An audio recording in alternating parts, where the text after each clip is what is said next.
Do thotë në këto raste duhet të zbatohet ligji më i pavarshëm. Kjo është standard në këto çështje procedurale. Aq më tepër ku kemi të bëjmë me krime lufte, mirë po dhe ku kemi të bëjmë me vepra penale,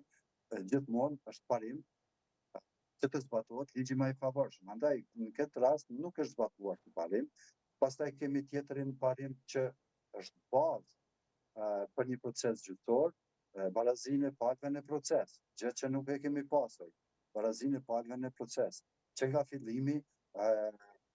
të akuzuarit dhe mbrojtësit e të akuzuarve nuk janë pajisur me dokumentacionin komplet, nuk kanë pasur hapësirë dhe kohë të mjaftueshme që të analizojnë dhe të përgatisin strategjinë e mbrojtjes. I është dhënë pjesë, gjithmonë me argumentin që është tepër voluminoz, duhet përkthyer dhe gjëra të tilla. Gjëra të cilat janë papranueshme sepse e cënon parimin e barazisë së palëve në proces gjyqësor. Pastaj e kemi pjesën tjetër ku ka të kalu kompetencat dhe mandatin i cili është dhënë prokuria, sepse para se të kalojë ligjin e kuvent, fillimisht është bërë ndryshimi,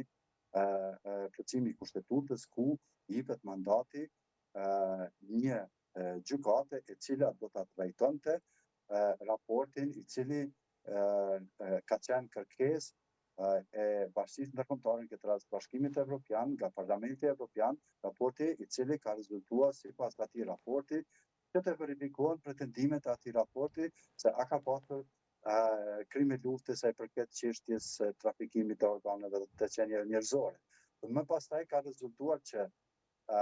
nuk ka pasur, mirë po është insistuar në atë që të trajtohen krimet e luftës në Kosovë pa dallim etnie. Do thotë, kjo është pjesa tjetër ku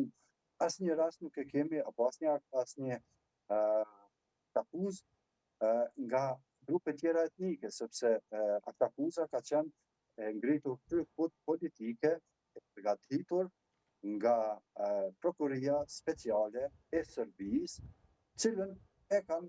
trajtuar Prokuria Speciale e Kosovës. Dhe gjitha kjo akuzë fare s'ka të bëjë me aspektin procedural të trajtimin e administrimin e provave dhe vërtetimin e provave të cilat i kanë prezantuar, sepse gjatë procesit gjyqësor kemi parë edhe situata të tilla ku prokurorët madje kanë kërkuar që dhe kanë insistuar te gjykata që duke thënë që nuk jemi ligjërisht të detyruar që provat që i ofrojmë të i argumentojmë. Lutem, kjo është në një proces gjyqësor shmangje dhe shkelje e aspektit procedural, të shkelje e të drejtës elementare, e të drejtës ndërkombëtare që ka të bëjë me të drejtën e një gjykimi drejt pa anshëm dhe në kohë të arsyeshme. Pastaj pjesa tjetër, mbajtja në arrest, në parapërkim, më shumë se 5 vite e krerëve të ushtrisë shërbëtare ka qenë një shkelje tjetër e cila nuk është dashur të ndodhë. Nëse marrim parasysh fakte tjera, të kthehemi te praktikat e Tribunalit Ndërkombëtar për krime lufte në Jugosllavi,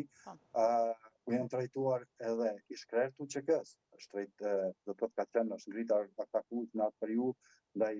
ish-kryeministrit atëherë në detyrë, i cili është dashur të dorëhiqte nga detyra e kryeministit, kam fjalën për Ramush Haradinaj, pastaj Fatmir Zimaj, të dy janë ish-krerë të ushtrisë shërbëtare të Kosovës. Dhe e njëjta gjykatë e cila ka trajtuar krimet e luftës në hapësirat e ish Jugosllavisë